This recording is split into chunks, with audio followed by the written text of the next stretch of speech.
വീഡിയോയിൽ എല്ലാവർക്കും ഇഷ്ടപ്പെട്ട ഒരു ജെല്ലിയുടെ റെസിപ്പിയാണ് കേട്ടോ കാണിക്കുന്നത്. അപ്പൊ പെട്ടെന്ന് റെസിപ്പിയിലേക്ക് പോകാം. അതിനായിട്ട് ഞാനൊരു ബൗൾ എടുത്തിട്ടുണ്ട്. അതിലേക്ക് ജെലാറ്റിൻ പൗഡർ ആണ് ഇടുന്നത്. 2 ടേബിൾ സ്പൂൺ ജെലാറ്റിൻ പൗഡർ ഇട്ടിട്ടുണ്ട്. അതിനുശേഷം അതിലേക്ക് ഒരു 1/2 കപ്പ് വെള്ളം ഒഴിച്ചിട്ട് നന്നായിട്ട് മിക്സ് ചെയ്ത് കട്ടകളൊക്കെ ഉടച്ചിട്ട് മാറ്റി വെക്കാം. നിങ്ങളുടെ അടുത്ത് മൈക്രോവേവ് ഉണ്ടെങ്കിൽ ഒരു 30 സെക്കൻഡ് മൈക്രോവേവ് ചെയ്തെടുത്താൽ സെറ്റ് ആയിട്ട് കിട്ടും കേട്ടോ. പിന്നീട് ഒരു പാത്രം അടുപ്പിൽ വെക്കുക. അതിലേക്ക് മധുരത്തിനായിട്ടുള്ള പഞ്ചസാര ചേർക്കാം. ഞാനൊരു 1/4 കപ്പ് പഞ്ചസാരയാണ് ചേർത്തിട്ടുള്ളത്. 1/4 കപ്പ് തന്നെ വെള്ളം ഒഴിച്ചിട്ട് നന്നായിട്ട് മിക്സ് ചെയ്തെടുക്കാം. ഞാനിവിടെ റോസ് ഷുഗർ ആണ് എടുത്തിട്ടുള്ളത്. അതുകൊണ്ടാണ് അതിന്റെ കളറിൽ ഒരു ചെറിയ വ്യത്യാസം. നിങ്ങൾക്ക് വൈറ്റ് ഷുഗർ എടുത്താലും മതി. അതിനുശേഷം അതിലേക്ക് ഒരു പിഞ്ച് ഉപ്പ് ചേർത്തിട്ട് നന്നായിട്ട് മിക്സ് ചെയ്ത് കൊടുക്കുക. നമ്മൾ ഈ ഒറ്റനൂൽ പരുവം എന്നൊക്കെ പറയുന്നതിനേക്കാളും കുറച്ചും കൂടെയും തിക്കാവണം കേട്ടോ നമ്മളുടെ പഞ്ചസാര ലായനി. അപ്പൊ ഈ ലായനി നമുക്ക് വേണ്ട പരുവം ആയോ എന്ന് അറിയാൻ വേണ്ടി ഞാൻ ഒരു പാത്രത്തിൽ വെള്ളം ഒഴിച്ച് വെച്ചിട്ടുണ്ട്. ആദ്യത്തെ പ്രാവശ്യം ഞാൻ അതിലേക്ക് തുള്ളി ചേർത്തപ്പോൾ അതിനകത്ത് അലിഞ്ഞു പോവായിരുന്നു, അതായിട്ടുണ്ടായിരുന്നില്ല. കുറച്ച് നേരത്തിന് ശേഷം ഞാൻ പിന്നെയും ആ വെള്ളത്തിലേക്ക് കുറച്ച് സിറപ്പ് ഒഴിച്ച് നോക്കിയപ്പോൾ അതാ ഇതുപോലെ ചില്ല് പോലെ കിട്ടിയിട്ടുണ്ട്. ഇതാണ് നമ്മളുടെ പരുവം. പെട്ടെന്ന് തന്നെ ഗ്യാസ് ഓഫ് ചെയ്ത് കൊടുക്കുക. അതായത് ഇതാണ് നമുക്ക് വേണ്ട പരുവം.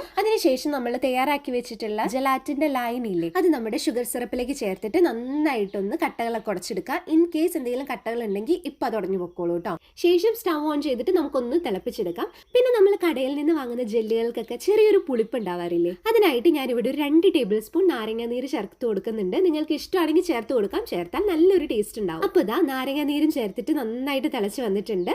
ഈ സമയത്ത് നമുക്ക് സ്റ്റവ് ഓഫ് ചെയ്ത് കൊടുക്കാം. അപ്പൊ ഞാൻ സ്റ്റവ് ഓഫ് ചെയ്തു. പിന്നെ നമുക്ക് ഇതൊന്ന് സെറ്റ് ചെയ്തെടുക്കാം. അതിനായിട്ട് ഞാനൊരു 3 പാത്രത്തിലേക്ക് ഇത് പകർത്തി ഒഴിക്കുകയാണ്. അപ്പൊ കുട്ടികൾക്ക് കൊടുക്കാനായതുകൊണ്ട് ഞാനൊരു കളർഫുൾ ആക്കുന്നുണ്ട്. ഒരു പാത്രത്തിൽ ചുവപ്പ്, അടുത്തതിൽ പച്ച, അതിന്റെ അടുത്തതിൽ നീല, അങ്ങനെ 3 കളർ മിക്സ് ചെയ്തെടുത്തിട്ടുണ്ട്. അപ്പൊ എല്ലാം കൂടി മിക്സ് ചെയ്തെടുത്തു. നിങ്ങൾക്ക് വേണമെങ്കിൽ ഇതിലേക്ക് ഫ്ലേവേഴ്സ് ആഡ് ചെയ്യാം. സ്ട്രോബെറിയോ അല്ലെങ്കിൽ വാനിലയോ പൈനാപ്പിളോ അങ്ങനെ ഫ്ലേവേഴ്സ് ആഡ് ചെയ്യാം. ഞാനിപ്പോൾ വേറെ ഒന്നും ചേർക്കുന്നില്ല.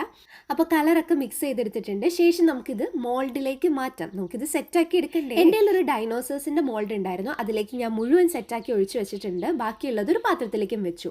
2 മണിക്കൂർ ഫ്രിഡ്ജിൽ വെച്ചപ്പോൾ തന്നെ അതാ ഇതുപോലെ സെറ്റായിട്ട് കിട്ടിയിട്ടുണ്ട് കേട്ടോ. എൻ്റെ ഇത് സിലിക്കോൺ മോൾഡ് ആയതുകൊണ്ട് തന്നെ വിട്ടുപോരാൻ ഒരു പ്രയാസം ഉണ്ടായിരുന്നില്ല. നിങ്ങൾക്ക് ഇനി എങ്ങാൻ വിട്ടു പോകുന്നില്ലെങ്കിലോ എന്ന് ഡൗട്ട് ഉണ്ടെങ്കിൽ ലേശം എണ്ണ തടവിയിട്ട് എടുത്ത് വെക്കാം. അപ്പൊ ഞാൻ അങ്ങനെ ഗമ്മി ഡൈനോസേഴ്സ് ഒക്കെ എല്ലാം എടുത്തിട്ടുണ്ട്. പിന്നീട് ഞാൻ ബാക്കി വന്നത് ഇതുപോലെ ആക്കി വെച്ചിട്ടുണ്ട്. അത് നല്ല പെർഫെക്റ്റ് ആയിട്ട് കിട്ടി.